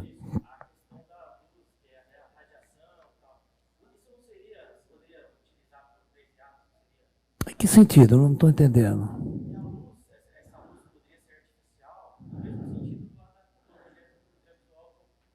Tá. Não, mas o lance é o seguinte. Esse objeto, ele só brilha. A nave, o disco voador só brilha aqui porque está dentro da atmosfera. No espaço não tem atmosfera. Ele não tem como reagir com elementos químicos e formar uma luz, entendeu? Sacou? Se fosse uma nave, sacou? A nave, ela não tem com que atritar, não tem atrito. O espaço não tem nada, não tem gás, não tem nada, entendeu? Ele pode mexer os campos, o que for, que não tem nada para ionizar. Não tem elétrons, não tem nada em volta. Não vai refletir luz, entendeu? Então tem essas dificuldades aí. Aqui na Terra, o UFO brilha, né? À noite ele brilha inteirinho, assim. Se ele sai, ele muda, vai mudando de cor, tal. Inclusive quando ele acelera, tal, a estatística ufológica, a gente já tem percebido todas essas coisas. Mas isso tem explicação científica. Vocês têm que entender o que é um gás ionizado. Lembra daquela experiência do Tesla? Você pega um tubo de vidro, enche de gás, né, e ele acende no espaço, sem estar em contato com nada, só por radiação? Já viram isso ou não? É que não está aqui, mas eu tenho equipamento em casa, eu fiz uma bobina de telas desse tamanho assim, tá? Aí eu pego uns LEDs, eu aproximo o LED, acende, sem estar em contato com fio nenhum. Viu? Não tem contato com fio nenhum, ele acende. É eletricidade pelo espaço. Que é o que o Tesla fazia. Entendeu? Então isso significa que quando você ioniza um gás, ele brilha. Entendeu? Ele brilha. O oxigênio ele é muito brilhante também quando você ioniza ele. É, exatamente, é o mesmo caso.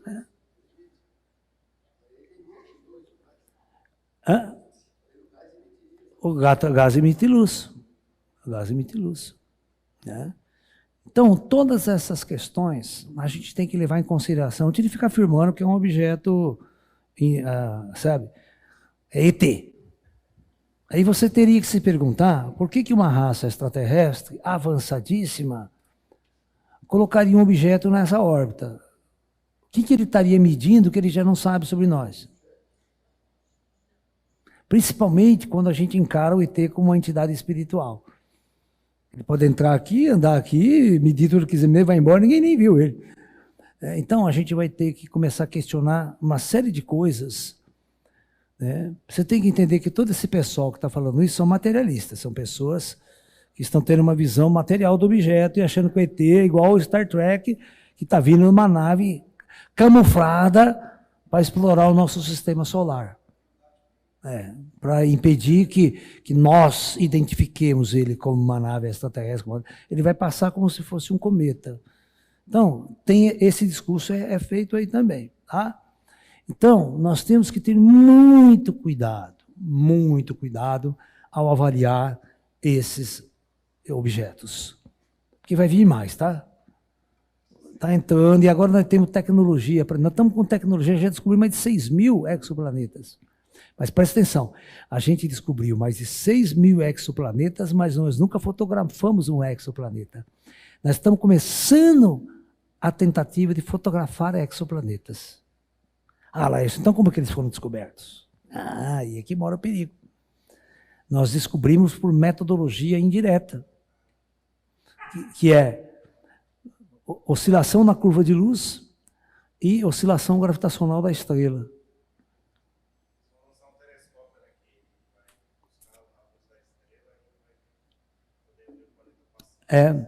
A gente está tentando ofuscar a estrela e fotografar o planeta. Porque a luz da estrela é muito forte, ela ofusca o planeta. Quando você vai bater uma foto, tem uma puta luz na sua cara aqui, você não consegue bater a foto de quem está perto. Né? Então eles fazem uma eclipsação. Tem tecnologia, já estão fotografando, viu? Mas parece uma manchinha só, sem detalhes. Eles já conseguiram fotografar um gigante gasoso, camuflou a estrela, certo? Ele bloqueou, fez uma eclipse da estrela com o equipamento e pegou o negocinho brilhando do lado aqui. É bem legal, hoje ainda estamos... A astrofísica está boa agora, está ficando boa.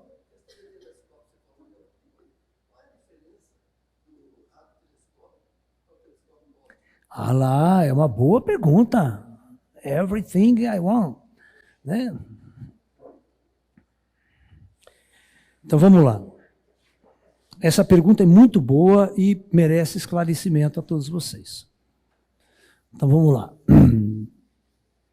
O espectro eletromagnético, né? O espectro eletromagnético. Qual a diferença de telescópio para radiotelescópio? Coloca aí, espectro eletromagnético.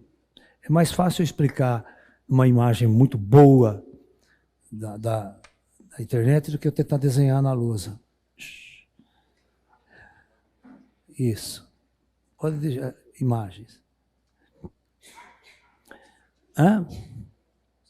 Deixa eu ver qual que é melhor. Esse aqui, ó. Abre isso aqui. Tenta abrir. Isso aí, ó. Então presta atenção.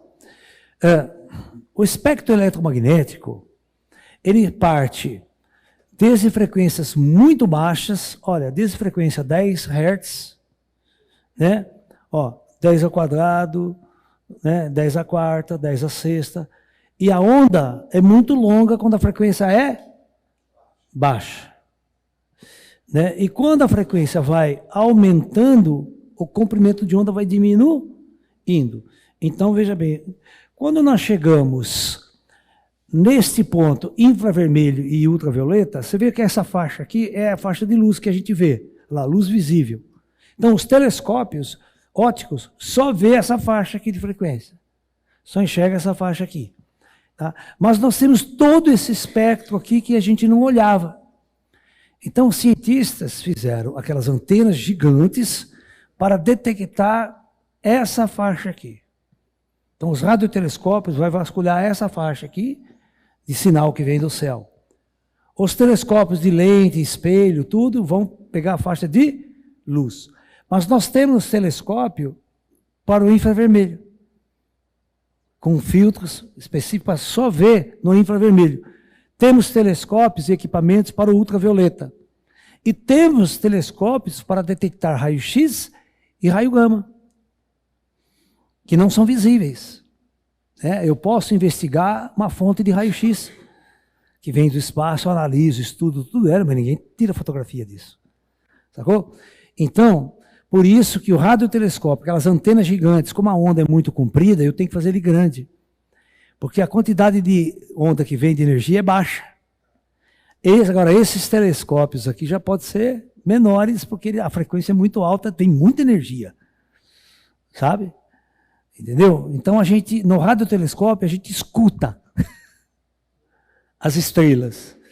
Certo? Na faixa do visível, a gente vê. E na ultravioleta também a gente escuta. É uma rádio escuta, praticamente, também.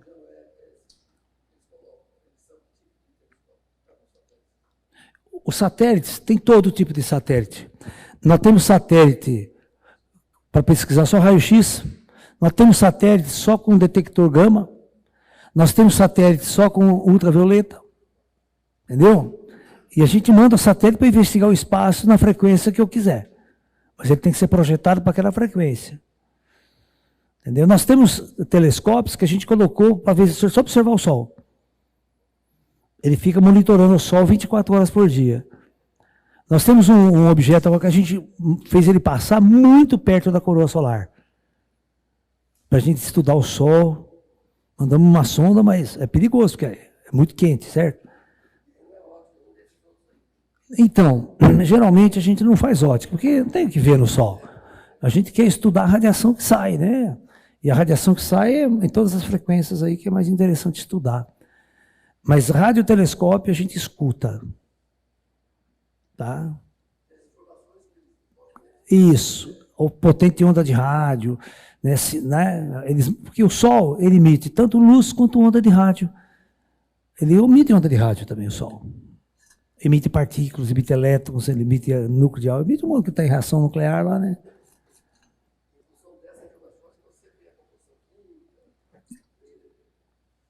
Exatamente, no estudo da luz, no estudo das ondas de rádio, tudo eu vou saber o que está acontecendo na estrela lá, tá? Exatamente, temperatura, tudo eu consigo detectar, medir. Os meus instrumentos, porque a princípio, né, a física tinha um problema muito sério. Como é que eu vou calcular distâncias de objetos astronômicos? A primeira forma foi triangulação. Triangulação que a gente chama de paralaxe. Você pega lá a famosa trigonometria, né? Né? Por isso que o triângulo é virgem, você sabe, né? Essa é piada da matemática. Né? Você sabe por que o triângulo retângulo é virgem? Porque o trigonometria. Bom, essa é dose, né, Leão? igual o cúmulo do vegetarianismo, né? O cúmulo do vegetarianismo, já viu o cúmulo do vegetarianismo? É levar a namorada atrás da moita e comer a moita.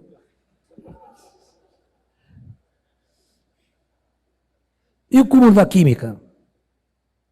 Já viu o cúmulo da química? 2 meteno e 1 benzeno.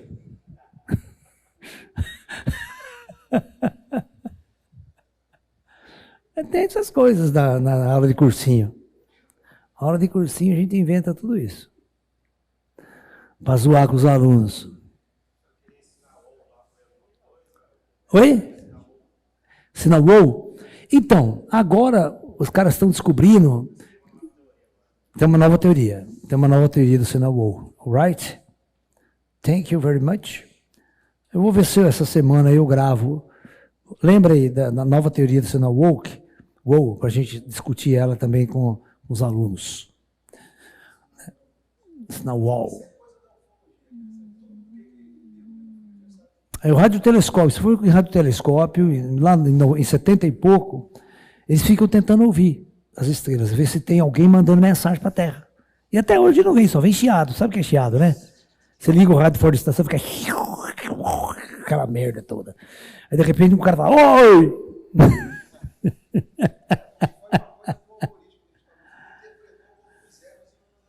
Interpretou como uma mensagem modulada, como uma modulação. E, inclusive, no espectro que você está medindo, o espectro é assim, ó, você deixa o computador fazendo aquele espectro assim, tudo chiado, né? Chiado. Aí de repente, dá um pulso assim. Opa, caralho. Entendeu? É assim que a gente percebe que alguém está modulando uma mensagem. Todo mundo que trabalha em rádio sabe disso. Radioamador. Hoje em dia os radioamadores são super modernos. Antigamente não tinha nada disso. Hoje nós temos, junto com o radioamador, ele já vem com escala de pulso, tudo ali, sabe? É tudo fodido. Tem uns radioamadores que ou você compra separado, né? Um analisador de espectro e tal, e joga na tela do computador tudo isso. Então você fica lá, aí faz assim, ó. Quando você modula, fala, olha lá, como é que vai dar? A sua voz faz assim, ó. Entendeu? Na onda portadora. Você tem a onda portadora, você modula a portadora. E é isso que acontece em astrofísica também.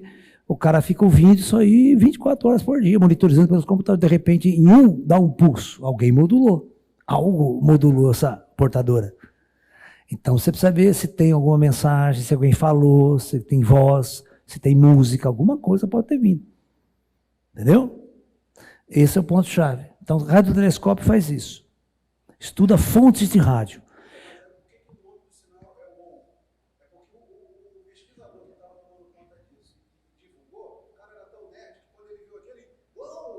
Nossa, ele até escreveu um UOL, assim, oh, na folha do computador.